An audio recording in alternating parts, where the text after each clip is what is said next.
প্রথমে জানাই একদম ঝমঝম করে পড়ছে বৃষ্টি, তার একটা শুভেচ্ছা জানিয়ে ভিডিওটা শুরু করছি। আজকে দুপুরে রান্নার কোনো চাপ নেই, তাই রাতে কি রান্না হবে তারই ব্যবস্থা করে নিচ্ছি।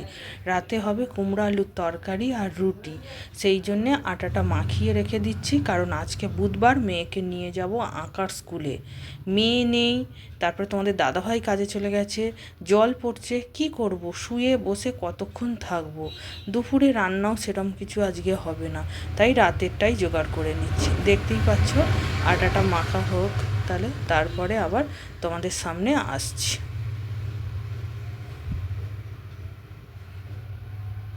অনেকটা পরে এসেছি, দেখো এখন বাজে 12টা বাজতে 10 মিনিট বাকি। মেয়ে স্কুল থেকে চলে এসেছে, তার চান হয়ে গেছে, এখন ছবি আঁকতে বসেছে, কারণ বিকালবেলা ছবি আঁকতে যাবে। আর আমি এইদিকে রান্নাঘরে ভাত বসিয়েছি। চলো তোমাদের সঙ্গে একবার দেখা করাই কি কি রান্না করছি। এদিকে ভাত বসিয়ে দিয়েছি, আর উনুনের মধ্যে, মানে উনুন নয়, গ্যাসের মধ্যে কড়া বসিয়ে দিয়েছি, তাতে তেলও দিয়ে দিয়েছি। আর এই যে কালকে রাতের মাংস ছিল, এটাকেই একটু আবার জল দিয়ে ফুটিয়ে নেবো। আর মাছ ভাজা, সেরকম কোনো রান্না আছে?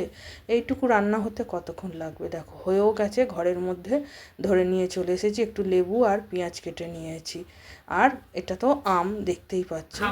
ভাত বাড়ি, চলো একদম গরম গরম খাবার বৃষ্টির দিনে, ভালোই আমরা মা মেয়ে খাই ততক্ষণ। আর তোমরা ভিডিওটা যদি ভালো লাগে অবশ্যই একটা লাইক করো, কমেন্ট করো, আর সাবস্ক্রাইব করতে ভুলো না কিন্তু।